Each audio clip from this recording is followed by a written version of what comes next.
Hello everyone, myself Saili Khatangre from Department of Electrical Engineering.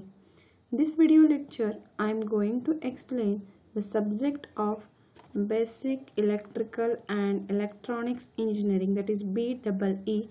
The course code is 22310. In first lecture we have to discuss all the syllabus point in the BEE, that is a Basic Electrical and Electronics Engineering. I tell that in first lecture the first 3 units are related to the Basic Electrical Engineering, and the last 4th, 5th and 6th are the topics are related to Basic Electronics Engineering. We have to discuss all the unit and their wattage of each unit as per the syllabus. We have to discuss in today's lecture the first unit of Basic Electrical and Electronics Engineering. The first unit of this subject is Electric and Magnetic Circuits. The weightage of that topic is 8 marks out of 70 marks. The syllabus of first unit is explain the given technical terms related to electric circuit as well as magnetic circuits. Next point is interpret the given BH curves. Third point is interpret hysteresis loop of the given material.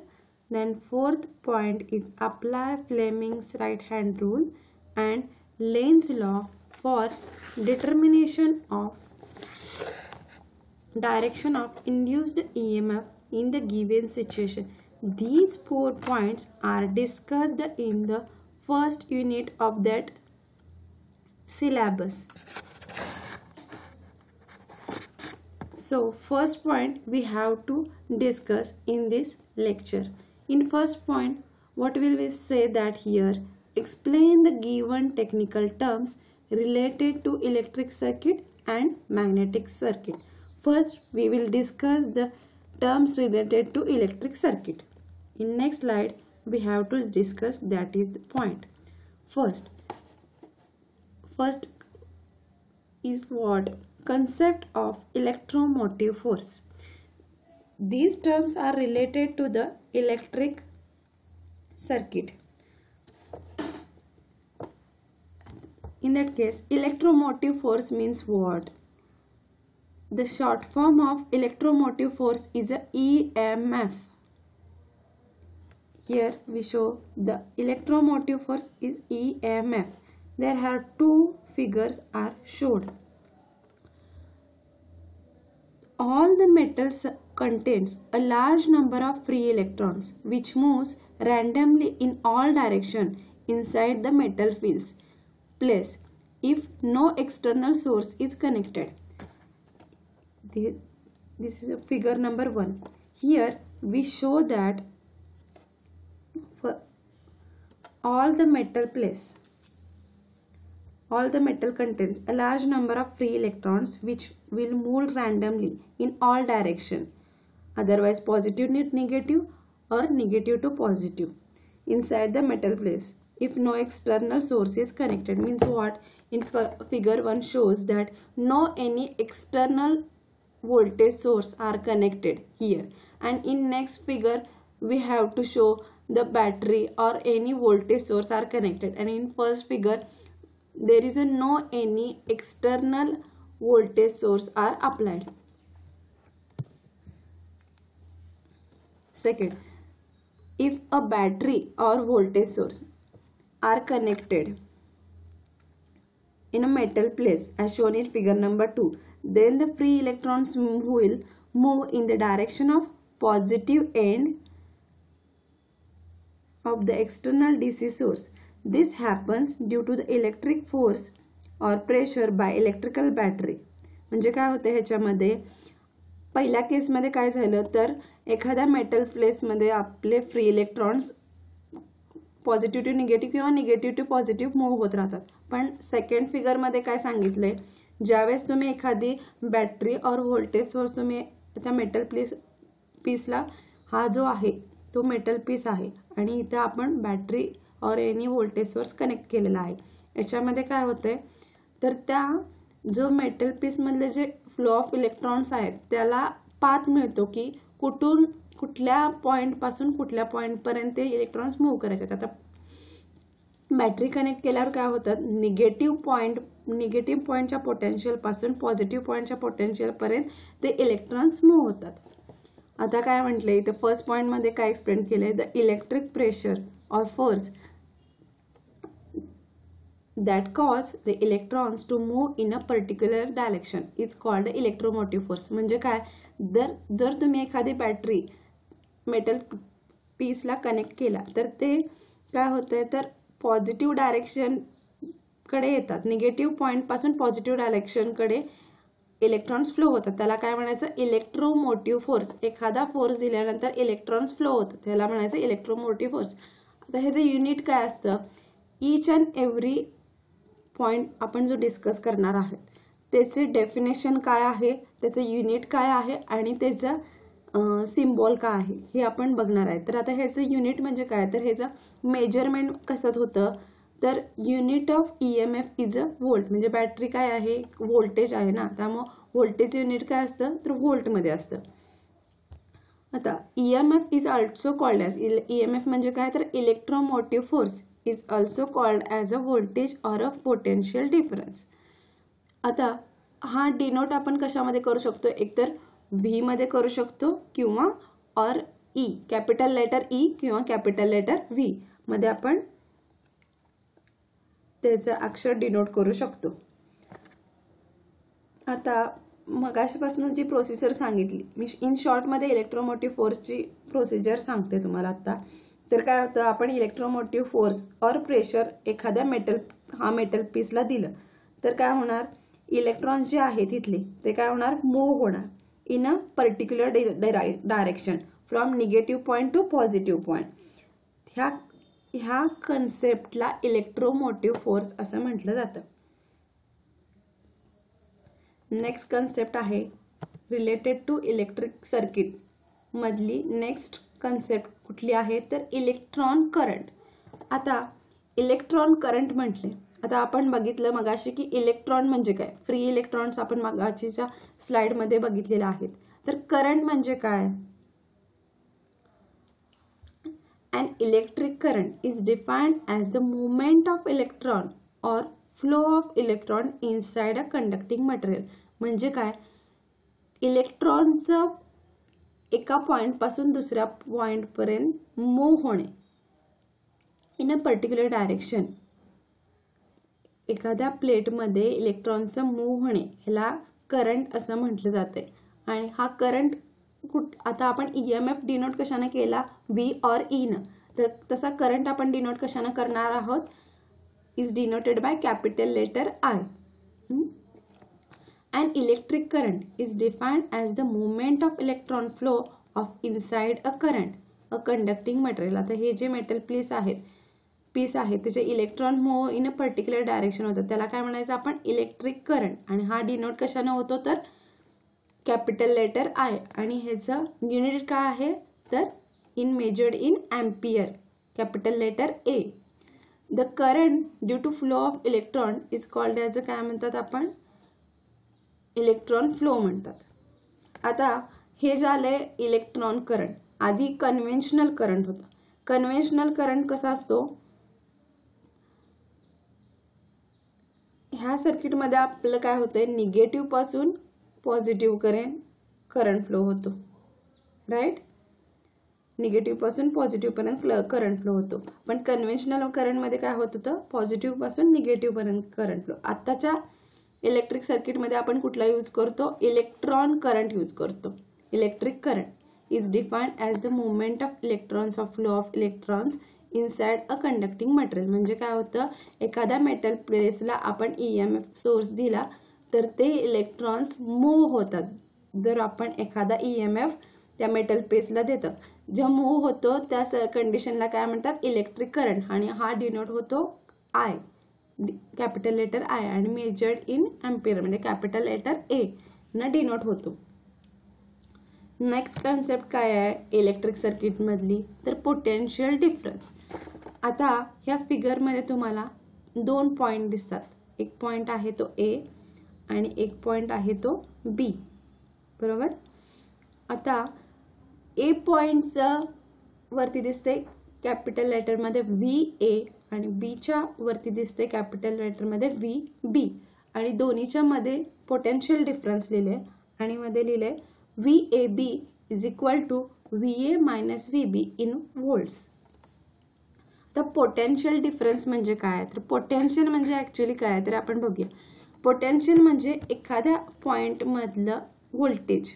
तर 2 point मधलं voltage आपण कसं major करायचं, तर तो व्हीएबी मधलं voltage कसं हे मेजर करायचं, तर पोटेन्शियल डिफरन्सनं. तर काय आहे potential difference between any 2 points. आता ह्याच्यामध्ये आपण 2 पॉइंट्स घेतलेत, A point number A and point number B. म्हणून इथे काय म्हटले, potential difference between any 2 points is defined as difference between point A and point B. Difference म्हणजे काय, तर एखाद्या पॉइंट मधलं काय आहे त्याचं आपलं हे म्हणतो आपण मायनस करतो मॅथमॅटिकलमध्ये, तसंच डिफरन्समध्ये 2 पॉइंट मधला डिफरन्स काय आहे. म्हणजे पोटेन्शियल डिफरन्स कसा, तर हा एक पॉइंट नंबर ए आहे आणि हा पॉइंट नंबर बी आहे. या दोन्ही मधला पोटेन्शियल डिफरन्स इथे आपण डिफाइन केलाय. आता सेकंड कंडिशन काय म्हटली आहे बघा, तर व्ही ए म्हणजे पॉइंट नंबर एचं voltage is greater than, this sign is a greater than potential point number बीचं V B. Then V A B काय असणार तुमचं पॉझिटिव्ह असणार, म्हणजे काय येणार तुमचं व्होल्टेज हे पॉझिटिव्ह मध्ये येणार. आणि सेकंड कंडिशन काय म्हणले, V A is less than V B, then V A B is negative. म्हणजे काय, तर जर ह्या व्ही ए आपण एखादं एक्झाम्पल घेऊया, ह्याचं जर व्होल्टेज जर 5 व्होल्ट असेल आणि बी पॉइंटचं व्होल्टेज जर 3 व्होल्ट असेल, तर ह्याचा व्ही ए बी काय येणार 5 मायनस 3, म्हणजे व्ही ए बी काय आला तुमचं 2 volt. This is a positive volt. And in next condition V A is less than V B, तर आपण व्ही ए कन्सिडर काय केलेलं 5 volt and V B 3 volt. Then 5 capital राहणार हां minus of minus 3 V B, म्हणजे काय होणार इथं मायनस मध्ये आन्सर येणार, बरोबर. आता ह्याच्यामध्ये काय होणार V B minus V A येणार, व्ही बी ए होणार, कारण इथं आपण स्टार्ट कसं करतो ए आणि बी मधलं व्होल्टेज करतो, त्यामुळे व्ही ए बी आपण मेजर केला V A minus V B. आता सेकंड केसमध्ये काय आहे V A is less than V B, तर काय होणार व्ही बी ए. तर काय झाला 3 मायनस 5 काय आलं उत्तर तुमचं -2. Therefore V A B is negative. Therefore potential difference is denoted in VAB is equal to VA minus VB in volts. आता इफेक्ट ऑफ पोटेन्शियल डिफरन्स काय होतो इलेक्ट्रिक पॅरामीटर मध्ये, the flow of electric current from the point of higher potential to the point of lower potential if the 2 points are connected to each other with the connecting wire. If potential difference is 0 then no current will flow between them. याचा अर्थ काय होतो, जर एखाद्या point मध्ये जर difference असेल तरच तुमचा करंट फ्लो होतो, अदरवाइज तुमचा करंट फ्लो होत नाही. सेम जर व्हॅल्यू असेल, इथं 5 व्होल्ट असेल इथं 5 व्होल्ट असेल, मग असे आपण काय घेतलेलं व्ही ए 5 व्होल्ट घेतलेलं आणि 3 व्होल्ट व्ही बी घेतलेलं. तर व्ही ए पण 5 व्होल्ट असेल आणि व्ही बी पण 5 व्होल्ट असेल तर पोटेन्शियल डिफरन्स ह्याचा काय असणार 5 V A B is equal to 5 minus 5 0 येणार. म्हणजे एकाची व्हॅल्यू जास्त असते आणि एका पॉईंटची व्हॅल्यू कमी असेल तरच तुमचा करंट फ्लो होतो आणि तरच ते तुमचा पोटेन्शियल डिफरन्सची समथिंग अबाउट व्हॅल्यू येते. म्हणजे काय तर 5 असेल व्ही ए किंवा व्ही बी 3 असेल तर पोटेन्शियल डिफरन्स 2 असेल. आणि जर तुमचा व्ही ए पण 5 व्होल्ट असेल आणि व्ही बी पण 5 व्होल्ट असेल तर तुमचा व्ही ए बी काय येणार 5 मायनस 5 0 व्होल्ट येणार. त्यामुळे पोटेन्शियल डिफरन्स मध्ये एकाच डिफरन्स व्होल्टेज असेल तर तुमचा पोटेन्शियल डिफरन्स मिळणार. आणि जर सेम व्होल्टेज असेल तर पोटेन्शियल डिफरन्स काय येणार तुमचा 0 व्होल्ट येणार. नेक्स्ट कन्सेप्ट काय आहे electric parameter related to electric parameter मधली, तर पॉवर अँड एनर्जी आहे. आता पॉवर अँड एनर्जी म्हणजे काय आहे, कन्सेप्ट ऑफ पॉवर काय आहे आणि कन्सेप्ट ऑफ एनर्जी काय आहे ते आपण बघणार आहोत. तर कन्सेप्ट ऑफ पॉवर म्हणजे काय, पॉवरची डेफिनेशन काय आहे. Electric power is due to voltage as well as current. Power हे 2 पॅरामीटरवर डिपेंड असते. तर कोणत्या कोणत्या, voltage and current. The product of voltage and current is equal to the power. Here we mention about power is equal to V into I.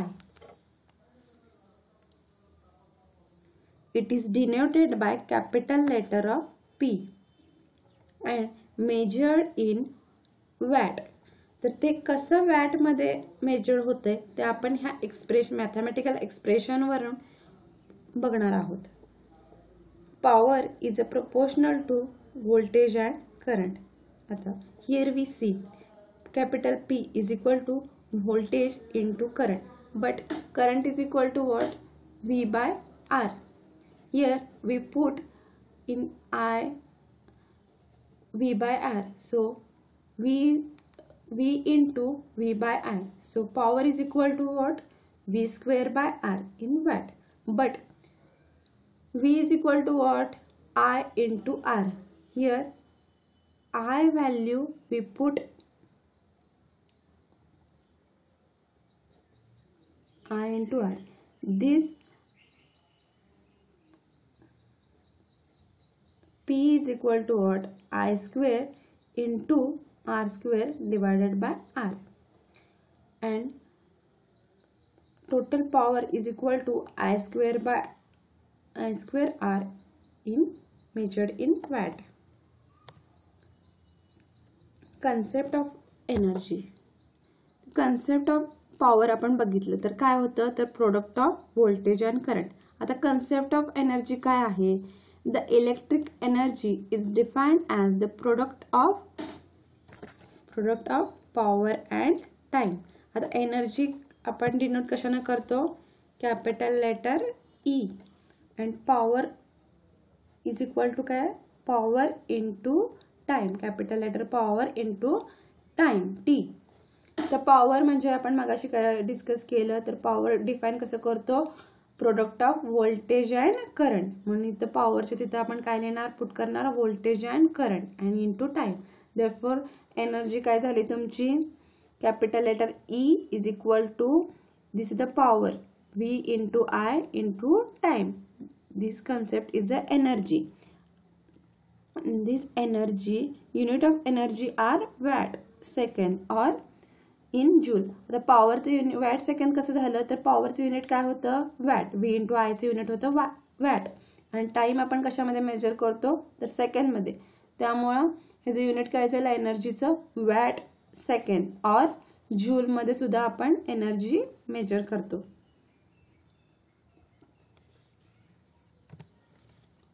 आता जे आपण electric terms related to electric circuit जे आपण शिकलो आहोत, कुठले कुठले शिकलो आहोत, परत एकदा मी एक्सप्लेन करते. इलेक्ट्रोमोटिव्ह फोर्स म्हणजे EMF. सेकंड आपण इलेक्ट्रॉन करंट बघितला, नंतर पोटेन्शियल डिफरन्स बघितला, नंतर पॉवर अँड एनर्जी बघितली. म्हणजे पॉवर म्हणजे काय, कन्सेप्ट ऑफ पॉवर काय बघितली, नंतर एनर्जी, कन्सेप्ट ऑफ एनर्जी काय आहे. ह्याचे जे फॉर्म्युले होते त्याच्यावर तुम्हाला एक्झाम्पल सॉल्व करायचे आहेत. ते व्हेरी इम्पॉर्टंट, आता जे आपण डिस्कस केले ते व्हेरी इम्पॉर्टंट टर्म्स आहेत इलेक्ट्रिक सर्किट मधल्या. त्याच्यावर तुम्हाला प्रॉब्लेम्स पडणार.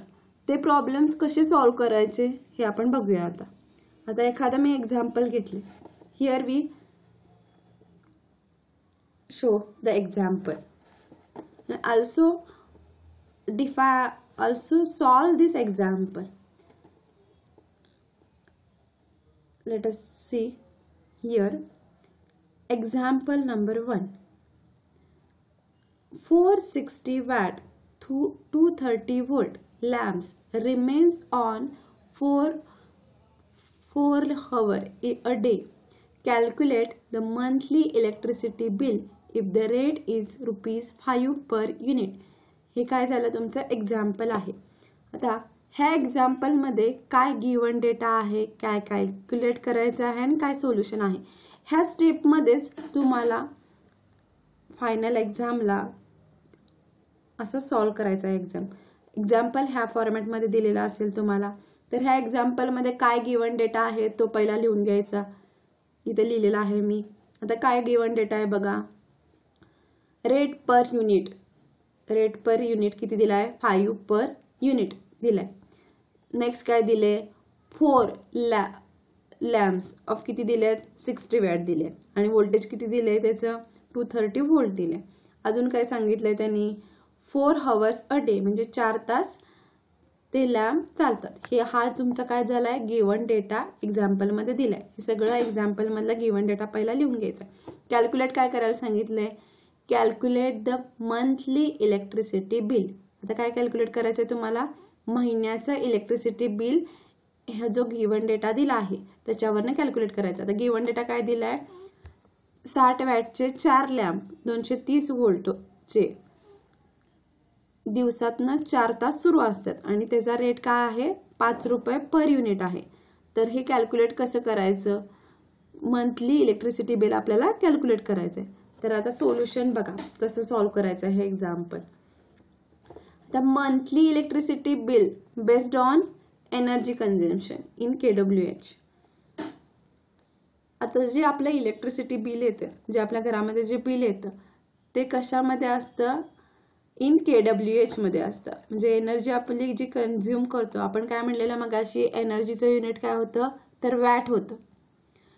पण ते वॅट कसं, किलोवॅट म्हणजे काय तर 10⁻³ म्हणजे काय झालं तुमचं किलोवॅट. आणि हॉवर म्हणजे काय तर एका तासामध्ये किती एनर्जी तुमची कंझ्युम झाली म्हणजे काय झालं तुमचं kilowatt hour. The 1 unit correspond to 1 kWh. The energy consumed by 1 month is given by capital E is equal to काय तर power into time. The power मी मगाशी काय सांगितलेलं, पॉवर फॉर्म्युला काय आहे तर व्होल्टेज इंटू करंट आणि इंटू टाइम. म्हणजे हा काय झाला तुमचा एनर्जी कंझ्युम्ड झाला. आता आपल्याला काय सांगितलंय, पॉवर दिलेली आहे आपल्या एक्झाम्पल मध्ये काय दिली आहे, 4 लॅम्प्स ऑफ 60 वॅट. त्यामुळे आपण काय घेतलं 60 इंटू किती लॅम्प्स आहेत आपल्याला दिलेले 4 लॅम्प्स आहेत. आणि टाइम किती दिलाय त्यांनी, टाइम आपण किती घेतलाय T30. का 30 घेतलाय तर आपल्याला किती दिवसाचं काढायचं आहे, 1 महिन्याचं. 1 महिन्याचं म्हणजे किती झालं 30 दिवस झालं. त्यामुळे काय आलं 60 × 4 × 30 चं उत्तर काय आलं 7200 वॅट हवर. हे तुमचं वॅट मध्ये उत्तर आलं. मग मी मग अशी काय सांगितलं kWh मध्ये असते म्हणजे काय होणार तुमचं 7200चं 7.2 kWh. So number of unit per month is 7.2 kWh. आता देअरफॉर मंथली बिलाचं आपण कसं कॅल्क्युलेट करायचं, इथं आपल्याला गिवन डेटामध्ये काय दिलंय रेट पर युनिट. आता एका युनिटचं व्होल्टेज एका युनिट किती आहे ₹5 आहे. मग 7.2 इंटू काय येणार तुमचा 5 येणार. तर काय उत्तर येणार 36 रुपीज. म्हणजे तुमचं काय आलं monthly electricity bill is 36 rupees. अजून एक एक्झाम्पल बघूया आपण ह्या पॅरामीटर्सवर. असे भरपूर एक्झाम्पल तुम्हाला सॉल्व करायचे आहेत, त्याची प्रॅक्टिस करायची आहे. हे इम्पॉर्टंट आहे त्यामुळे तुम्ही लिहून घ्या ह्या स्लाइड्समधलं जे आहे ते. त्यामुळे तुम्हाला पुढचे एक्झाम्पल सॉल्व करायला सोपे जातील. नेक्स्ट मध्ये काय सांगितलं दुसरं एक्झाम्पल बघूया. The rating of electric geyser is 250 volt 3 kilowatt. How much current does it take and what is the resistance? Also calculate the energy consumed by it in 1 hour. याच्यामध्ये given data काय दिला आहे, V is equal to 250 volt and power is equal to 3 kilowatt. आता calculate काय काय करायचं आहे बघा. First one current, second one hot resistance, third one energy consumed in 1 hour. हे जे 3 टर्म्स आहेत ते आपल्याला कॅल्क्युलेट करायचे. आता याचं सोल्युशन काय असेल. करंट कॅल्क्युलेट करायचं आहे. करंटचा फॉर्म्युला काय असतो V/R. त्यामुळे आपल्याला पहिला R फाइंड आउट करू. R माहिती आहे का नाही, फक्त व्होल्टेज आणि पॉवर माहिती आहे, त्यामुळे आपण R काढून घेऊया. R इज इक्वल टू काय येणार V²/P. तर व्होल्टेज माहिती आहे, त्याची व्हॅल्यू पुटअप केली आणि पॉवरची व्हॅल्यू 3 किलोवॅट आहे. म्हणजे वॅटमध्ये कसं झालं त्याचं 3 किलोवॅटचं 3000 वॅट. मग इथे पुटअप केल्यावर R ची व्हॅल्यू काय आली तुमची 20.83 ओहम आली. therefore I is equal to V/R. मग V ची व्हॅल्यू आणि R ची व्हॅल्यू इथं पुटअप केली तर उत्तर काय आलं तुमचं करंटचं 12 एम्पियर. फर्स्ट पॉईंट कॅल्क्युलेट झाला तुमचा current. Second, energy consumed by 1 hour is given by capital E is equal to power into time. एनर्जीचा फॉर्म्युला काय होता power into time.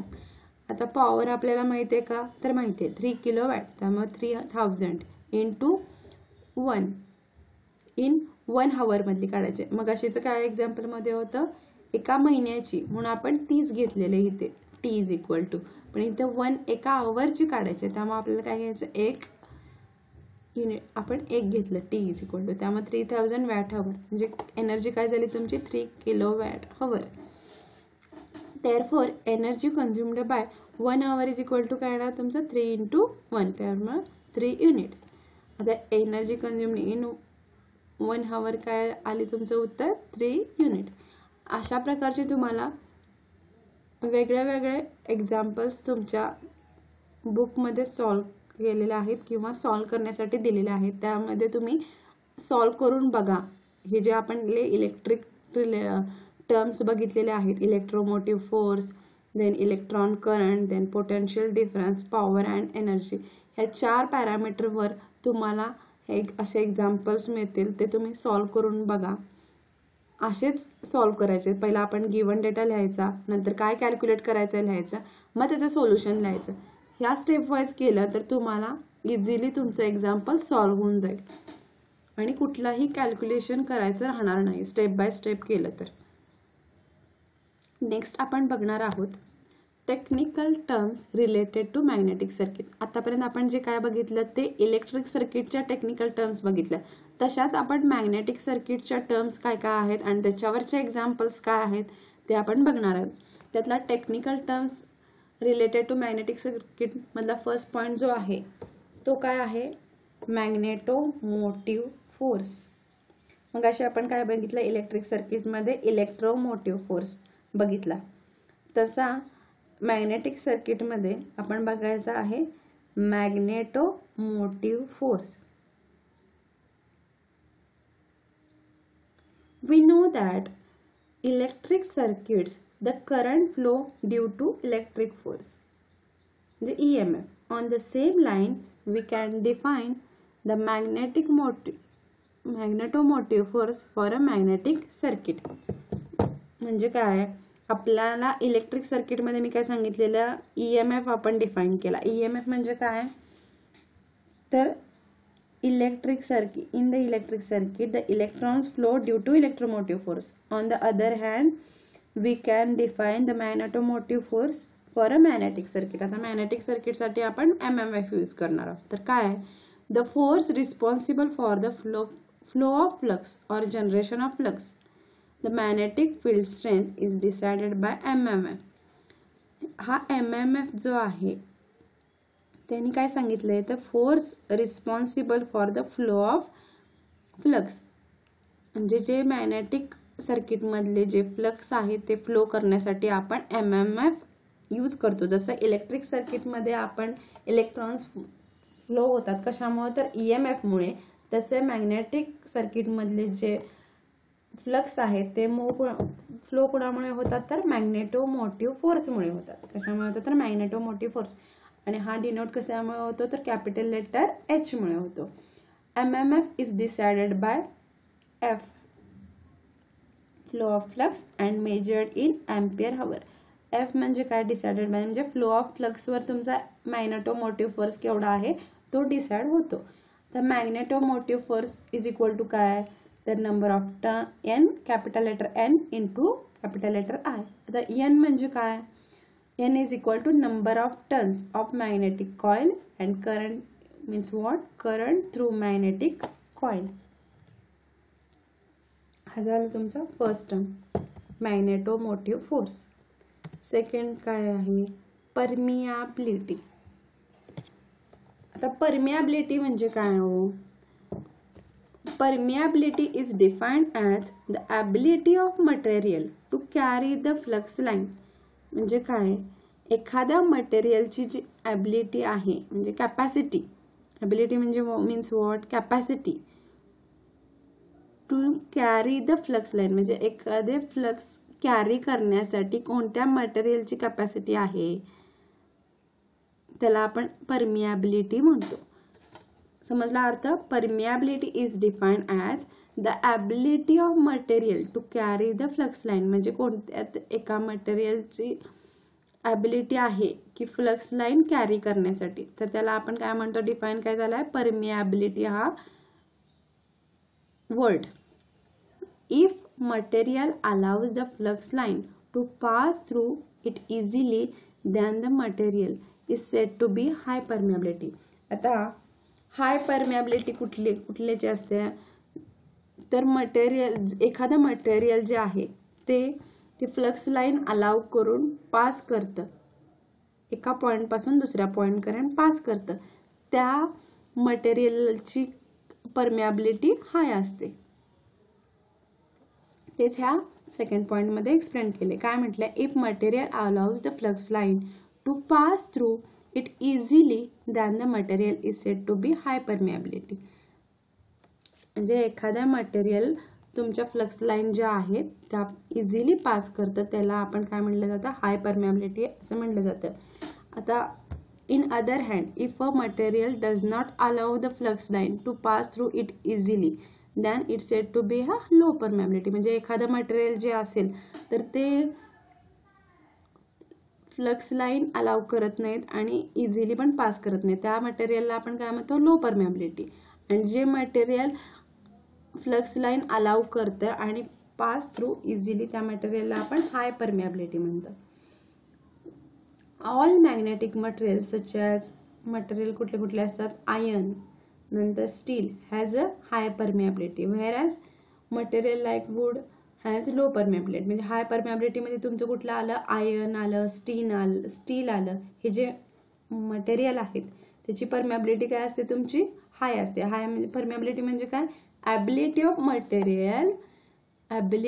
Material to carry the flux line. आणि हा wood म्हणजे लाकूड, ह्याची परमियाबिलिटी लो असते. म्हणजे काय होतं, तुमचे फ्लक्स वगैरे जे असतात ते लाकडातनं, वूडमधनं फ्लो होत नाहीत, म्हणून आपण करंट वगैरे लागू नये म्हणून आपण काय करतो, घरामध्ये लाकडी फळीवर म्हणजे काहीतरी इलेक्ट्रिक शॉक आपल्याला बसू नये म्हणून आपण काय करतो, खाली लाकडी काय बेस असेल किंवा रबर मॅट असेल तर ते यूज करतो. का, तर त्याची लो परमियाबिलिटी असते. आणि हाय परमियाबिलिटी म्हणजे कुठलं, तर आयर्न आला, तुमचा स्टील आला, हे जे आहे ते कंडक्टिंग मटेरियल आहे, त्याच्यामुळे आपल्याला शॉक लागू शकतो, म्हणून आपण वूड हे यूज करतो किंवा रबर यूज करतो, रबर मॅट यूज करतो इन लॅबोरेटरीज फॉर आपल्याला इलेक्ट्रिक शॉकपासून किंवा इलेक्ट्रिक पासून सेफ्टीसाठी आपण हे यूज करतो.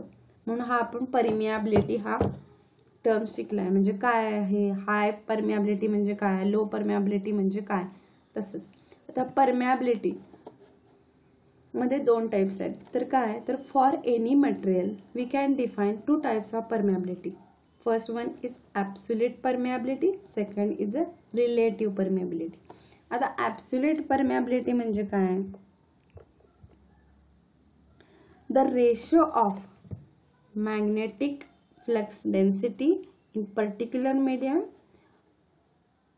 To the magnetic field strength which produce flux density is defined as the absolute permeability of that material. म्हणजे काय, तर absolute permeability म्हणजे काय, the flux density divided by field strength, हा रेशो आहे त्याला आपण काय म्हणतो, ॲब्सोल्यूट परमिएबिलिटी. आणि हा ॲब्सोल्यूट परमिएबिलिटी हा डिनोटेड बाय म्यू, मायक्रो म्हणतो तसं म्यू आहे. म्यू हा सिम्बॉल जो आहे तो ॲब्सोल्यूट परमिएबिलिटी